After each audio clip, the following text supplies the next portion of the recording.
It began as an ordinary summer evening in San Antonio, but ended with a tragedy that would shake the entertainment world and ignite a national outcry. On June 1st, actor Jonathan Joss, best known for his voice role as John Redcorn in the acclaimed animated series King of the Hill, was shot and killed outside his home in what authorities initially described as a domestic disturbance. But within hours of the incident, that narrative began to shift dramatically.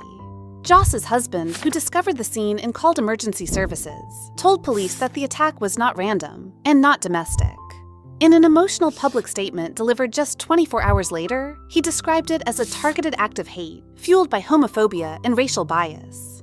As the devastating news broke, the entertainment industry was left stunned. Joss, a proud Native American actor and LGBTQ+ advocate, had long been celebrated not only for his performances, but for his tireless work supporting underrepresented communities in Hollywood.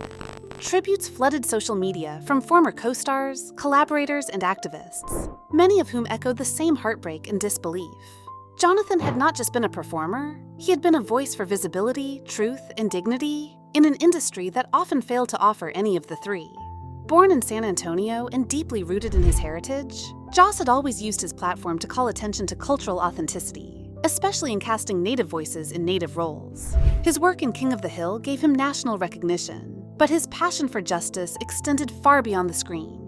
Whether through speaking engagements, independent film projects, or community activism, Joss was a relentless advocate for voices on the margins. That made the circumstances of his death all the more harrowing. Because, according to his partner and close friends, Jonathan had sensed growing tension in the days leading up to the shooting. Neighbors had reportedly filed complaints about noise and visibility, code words that often signal intolerance, particularly in neighborhoods unaccustomed to queer or indigenous visibility. Joss's final social media post, an image of him and his husband attending a Pride Month event, was flooded with comments, some celebratory, others ominous in tone. In hindsight, many now see that post as tragically symbolic. A man boldly and lovingly living his truth in a world that, in the end, refused to accept it. As more details of the crime began to surface, so too did public frustration over how the case was being handled. Was this really just a neighborhood dispute gone wrong? Or was it a hate crime the system didn't want to name? And perhaps more critically, how many more artists, activists, and everyday individuals would have to pay the ultimate price for simply existing as themselves? For now, as investigators begin piecing together the final hours of Jonathan Joss's life, his fans, friends, and family are left clinging to grief, searching for answers, and demanding justice. But as the investigation unfolded, a cloud of contradictions and systemic indifference began to descend over the case, intensifying the outrage already boiling within both the LGBTQ+ and Indigenous communities. Despite early statements from Joss's husband identifying the attack as a targeted hate crime, local law enforcement initially refused to categorize it as such. Officials cited a lack of concrete evidence for hate-based motivation and labeled the shooting as a personal dispute, a classification that immediately sparked protest. Within hours, vigils were held across San Antonio, with mourners holding signs that read, "Say his name" and "Justice for Jonathan," alongside candles and photographs. Activists demanded transparency, accountability, and federal oversight, accusing local authorities of minimizing what many saw as a clear case of intersectional hate. Their anger wasn't just about this incident, it was about years of erasure, about a system that too often labels violence against marginalized people as accidents, misunderstandings, or isolated tragedies. What made the situation even more combustible was the revelation that the alleged perpetrator was not only a neighbor, but someone who had previously expressed hostile views in online forums. Digital activists uncovered social media posts and message board activity linked to a local resident who had made derogatory remarks about both Native American culture and same-sex couples. Though not officially named by police, screenshots circulated widely, and pressure mounted on authorities to act. Yet, despite this digital trail and eyewitness testimony from nearby residents who claimed to hear slurs shouted during the altercation, no hate crime enhancement was added to the charges in the initial court documents. The optics of the case quickly turned toxic.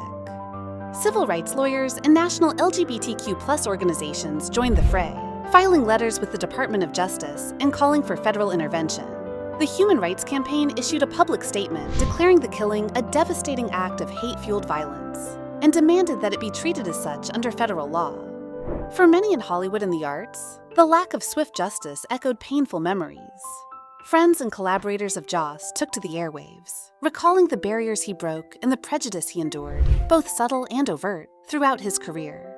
One fellow actor tearfully recalled a time Joss was pulled from a casting opportunity after refusing to portray a stereotypical Native villain. Another recounted how Jonathan, during a panel on diversity in film, warned that public visibility comes with private danger. "He told us to be proud, but to be careful," the actor said. "He lived boldly, and he died because someone couldn't stand that." The slow and muted institutional response only fueled suspicion and pain. Why was the local police department hesitant to act decisively? Why was there no official hate crime designation, even as the national conversation turned explosive? These questions were no longer legal. They were moral, cultural, and urgent. As protests grew, so did pressure from celebrities, lawmakers, and public figures. Actor and activist Billy Porter posted, "Jonathan's blood is on more than one set of hands," while Congresswoman Deb Haaland called for a federal inquiry into violence against Indigenous LGBTQ+ individuals. In every corner of the country, people were asking, if this wasn't a hate crime, what was? Then, amidst the growing public fury and national scrutiny, came a turning point that no one expected, but everyone had hoped for. On June 8th, 1 week after the murder, the Department of Justice announced that it would officially open a civil rights investigation into the killing of Jonathan Joss, citing credible indicators of bias-motivated violence. The move came just hours after a coalition of more than 50 human rights organizations delivered a formal petition with over 200,000 signatures demanding federal involvement. The DOJ's announcement sent a wave of cautious relief through Joss's supporters, but it also triggered a stark realization. Only when a case becomes national news does the machinery of justice begin to turn.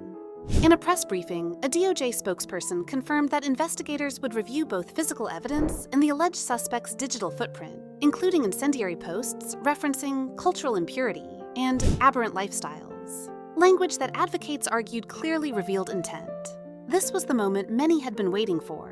Official recognition that the life taken was not random, not peripheral, but emblematic of a wider, deadly pattern. As the investigation gained traction, something extraordinary began to unfold. Not just a legal shift, but a cultural reckoning.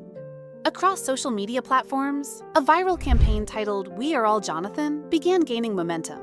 Artists posted portraits of Joss alongside personal messages about identity, fear, and resilience. A documentary short, hastily assembled by a group of independent filmmakers who had worked with Joss, premiered online within days, highlighting his artistic journey and the quiet activism woven into every project he touched. At his memorial service, streamed by over 100,000 viewers, friends spoke through tears about his humor, his fierce gentleness, and his belief in storytelling as a form of resistance. "He made us feel seen," said one colleague. "Now we have to make sure he's not forgotten." Meanwhile, as public pressure mounted, the accused shooter, previously unnamed, was formally indicted and identified in court documents. The charges included first-degree murder, with a special provision that allowed for potential hate crime enhancements pending DOJ findings. In court, the prosecution presented preliminary evidence of premeditation and bias, including surveillance footage showing the suspect pacing outside Joss's home days prior to the killing. The courtroom was packed. Reporters, activists, family members, and fellow artists watched as the justice system, so often a place of disappointment for marginalized victims, began, if haltingly, to deliver what many hoped could become a landmark moment of accountability. But the pain lingered. Across the country, Indigenous and LGBTQ+ communities held simultaneous vigils, not just for Joss, but for the many whose names never trended, whose stories were never investigated. And yet, the road forward remained complicated. The trial was expected to be lengthy and emotionally taxing, with prosecutors preparing to present a wide array of evidence to prove hate-based motivation. Advocates cautioned against premature celebration, reminding the public that many such cases still end without hate crime convictions. But even that caution came with a sense of resolve. The voices demanding justice were now louder, more unified, and harder to dismiss. National outlets began tracking not just the Joss case, but the wider statistics of anti-LGBTQ+ and anti-Indigenous violence. Suddenly, what had been treated as disparate acts of cruelty were being connected, contextualized, and challenged. In the end, Jonathan Joss's story refused to be reduced to a headline or a hashtag.